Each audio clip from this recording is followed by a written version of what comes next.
All right, one more, guys. I am on a roll. I mean, talk about being on a roll. I mean, let's talk about it, really. No, really, let's talk about it. Let's have a conversation about me being on a roll. Anyway, guys, I'm going to now do number 12. Okay, we're going to do number 12 right here, and that was a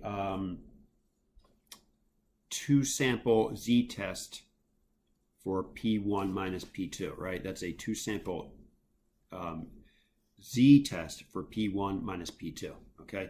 Is what number 12 was. Let's take a look, all right? Let's capture the, right here, main screen, and we are ready to go, okay? Let's do it, folks.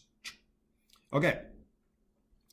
A random sample of 100 of last year's, oh, by the way, all right, sometimes it's good to read this first. That might help, actually, right? A, was the company's adjustment successful? Carry out the appropriate tests to support your answer. So I know in my mind, oh, okay, it's going to be a hypothesis test. Okay, so it says a random sample of n equals 100 of last year's models of a certain popular car found that 20 had specific minor defects in the brakes. The automaker adjusted the production process to try to reduce the problem of cars with the brake problem, right? So they made some adjustments. Then right here, we had a random sample of 350 of this year's models. We found that 50 had a minor defect, minor brake defect, right? So right here, first thing I did is I just wrote down like the old, this was from right here, of course, last year. Sorry about the terrible handwriting. It's hard to write like this. All right, there we go. All right, is 20 out of 100, which is 0.2. And this right here is this year's right here. Oops, sorry, this year's. That's 50 over 350, which is 1/7. So that's going to be 0.1, 0.14, okay? 0.14 approximately. So right here, looks like we had right here from P1 just on the surface right here, since this is 0.14, this is 0.2, just on the surface we did have a higher proportion from last year, okay? But the whole point of this test is, could that just be to sampling variability, or is that significant? All right, let's see here. All right, so yeah, if you want to, actually, it might not even hurt right here. You could just actually write out right here that 20 over 100, of course, is 0.2. I'm sorry, 20 over 100 is right here, 0.2. And right here, this guy right over here is going to be 50 over 350, right? Which is 1/7, which is 0.14, as I said. Okay, anyway, here, let's get to it. State, we want to test the null, P1 minus P2 equals 0, and the alternative, P1 minus P2 is greater than 0. Now notice right here, I just use P1 minus P2. Usually I make the subscript of, to make it relevant to the problem.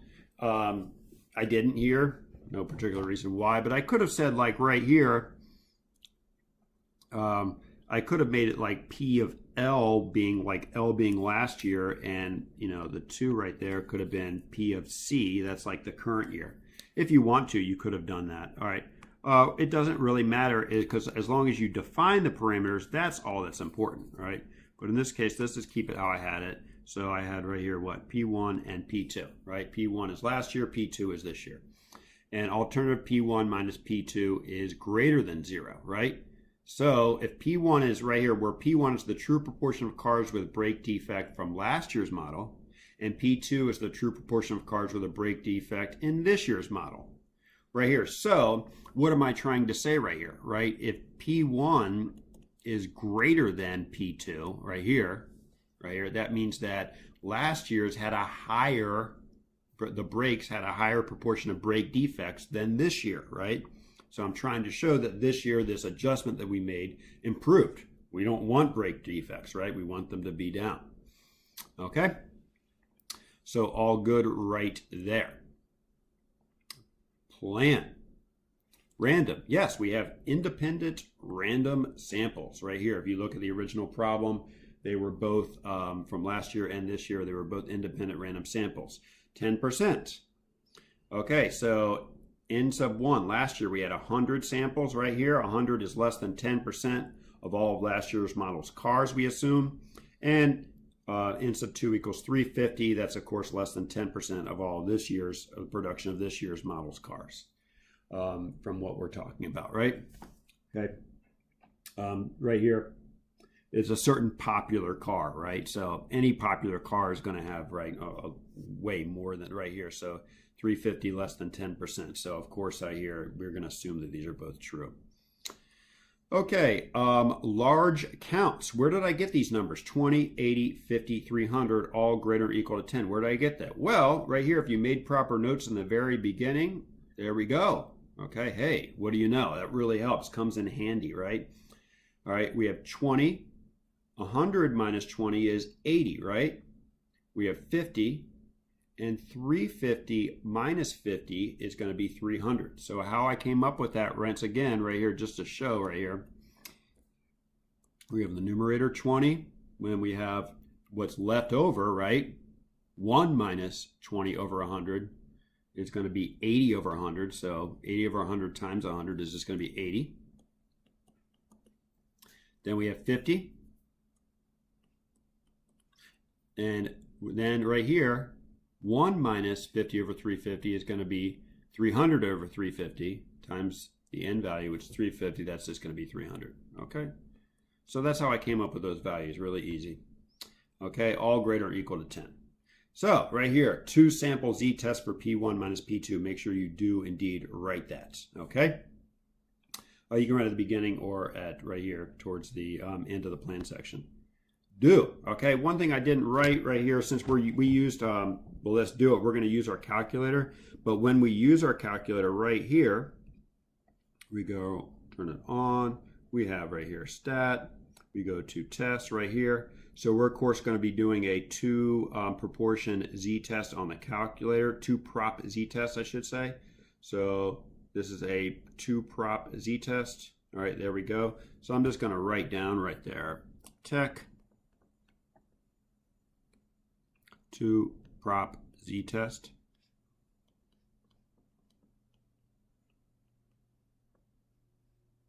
All right, so they know we used our calculator. All good. Sorry, let me go back to the calculator. There we go. Okay, so let's put everything in right here. Okay, so right here, going back to our, sorry, I'm going to go back to, this is really important to write this down right here, right? Go back to all the way up here, right here. So what do we have? So we have right here 20 over 100, right? And then the other one we had was 50 over 350, right? And in this case right here, it's going to be right here greater than right here, isn't it? Right here, because if you see, look right here, the alternative P1 minus P2 is greater than 0, right? Or essentially P1 is greater than P2. So there we go. All right, we're going to go down to calculate. And let's see here. So we have a z value of 1.39 and a p value of 0.082. Okay? So z is 1.39. All right. So just a little more than 1 standard deviation to the right of the mean. And p value is 0.082. All right. So let's see right here. There we go. Z is 1.39, p-value is 0.0822. All right, and for a 2 sample z-test, that is actually all you have to write, okay? We actually already wrote the sample proportions up top anyway. That's what we just saw, okay? So we're good with that. Now, we're going to conclude. All right, let's see here. Because our p-value equals 0.0822, is greater than alpha equals 0.05, right? 0.08 is greater than 0.05. We fail to reject the null. We do not have convincing evidence that the true, sorry about this didn't come out, did it? Convincing. All right, we do not have convincing evidence that the true proportion of brake defects is smaller for this year's model than compared to last year's model. Okay, or how else could I have written that? we do not have convincing evidence that the true proportion of brake defects is larger for last year's model than for this year's model. I could have said it that way also. Either way is just fine, okay? All right. So right here, note, I did not say for cars like these. Yeah, you notice some of these problems are saying for people like these, for subjects like these, for something like that.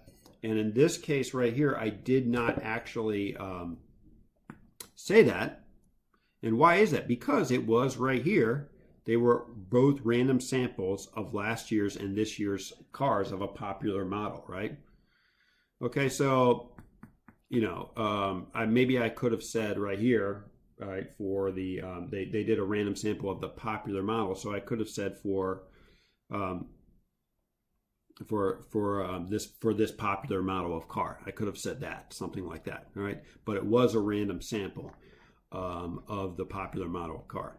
All right, now B, based on your conclusion of Part A, which mistake, a Type 1 error or a Type 2 error, could have been made? Well, remember, Type 1 is when you reject the null when the null is true. Type 2 is you fail to reject the null when the alternative is true. Well, in this case, we failed to reject the null, right? Right here. We failed to reject the null, okay? Oh, God. Hang on, let me change that. There we go. So right here, we failed to reject the null. All right, there we go. All right, so we failed to reject the null, okay? So we could have made a Type 2 error if the null was actually true.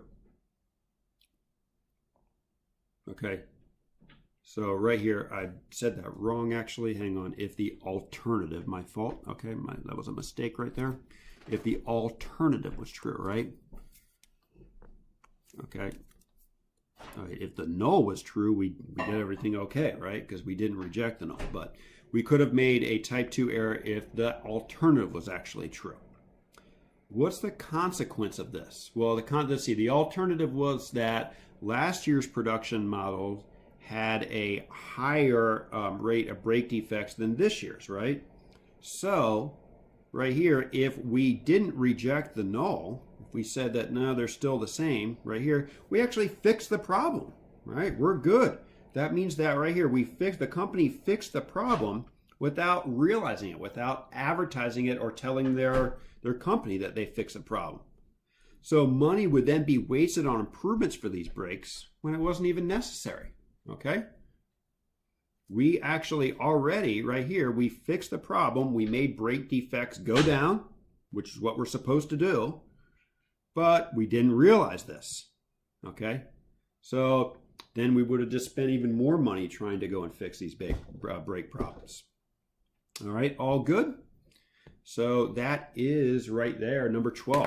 Hope this helped. Hope everyone, once again, is doing well also, all right? Most importantly by far, okay? Hope things are going well. See you later.